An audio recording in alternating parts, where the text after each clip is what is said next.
Udhibiti na usimamizi wa silaha ni jukumu la kila Mtanzania, awe mtoto, kijana, mzee, mwanamke au mwanaume.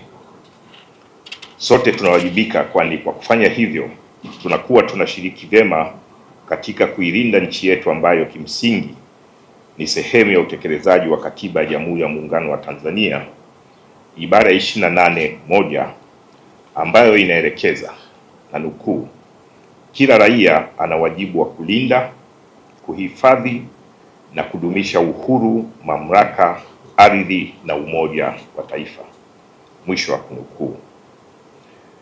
Hivyo ndugu zangu wajumbe wa kamati hii, mtambue kuwa mmekasimiwa jukumu hili nyeti kwa niaba ya wananchi, na kwamba nyie ndio mnawakilisha Watanzania kuhusu wajibu wa kubaini, kuzuia na kupendekeza namna ya kukabiliana na vihatarishi vilivyopo kuhusiana na uzagaji wa silaha haramu. Ikiwa mwenyekiti wa kamati hii, nina imani kubwa sana na kamati hii iliyoteuliwa, na ni matarajio yangu kuwa ushirikiano baina yetu utaibua mchango mkubwa sana katika kuzuia na kudhibiti uzagaji wa silaha ndani na nje ya nchi yetu. Ndugu wajumbe, migogoro mingi duniani inayoambatana na mapigano huchochewa na uzagaji wa silaha haramu, hasa silaha ndogo ndogo na nyepesi. Kunapokosekana udhibiti wa kimkakati, machafuko huzidi ambayo hugharimu maisha ya watu, mali na miundombinu muhimu, hivyo husababisha kudorora kwa uchumi wa nchi na ustawi wa jamii kwa ujumla. Nikirejea hotuba ya Mheshimiwa Mwigulu Lameck Nchemba, mbunge, Waziri Mkuu wa Jamhuri ya Muungano wa Tanzania, kuhusu madhara ya uzagaji wa silaha aliyoitoa akiwa waziri wa mambo ya ndani ya nchi wakati wa tukio la utekelezaji wa silaha haramu mkoani Kigoma mwaka wa 2017, alisema, na ninanukuu,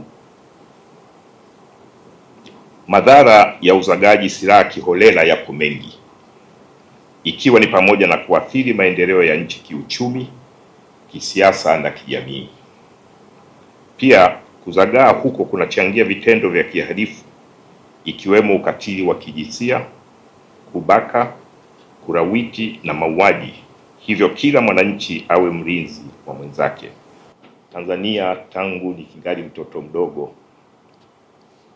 naahidi nitakulinda mpaka kufa. Haya ni maneno ya kizalendo ambayo tunapashwa kuyaishi siku zote, na kwamba inapofika masuala ya kitaifa, basi nchi hii tutailinda kwa ujasiri mkubwa, hata pale itakapobidi tupoteze maisha yetu, lakini tutalinda maisha ya wananchi wa Tanzania, tutalinda mali zao bila kujali athari zitakazotupata tunapokuwa tunatekeleza majukumu hayo. Nchi yetu ni ya kipekee kwenye swala la uzagaji wa silaha.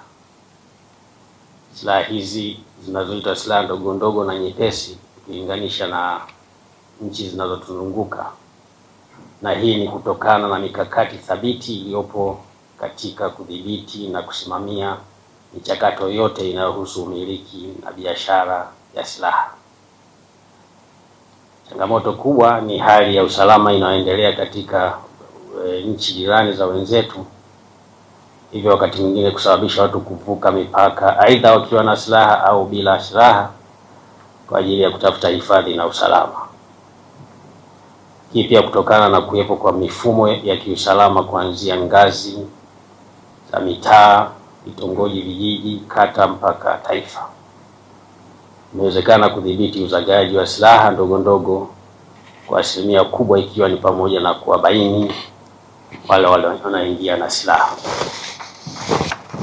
Hapa ni mwenyekiti, kwa uwepo wa kamati hii, mimi ninaona kama jamii nzima ya Watanzania sasa imeshirikishwa kwenye swala zima la udhibiti na uzagaji wa silaha nchini kwetu.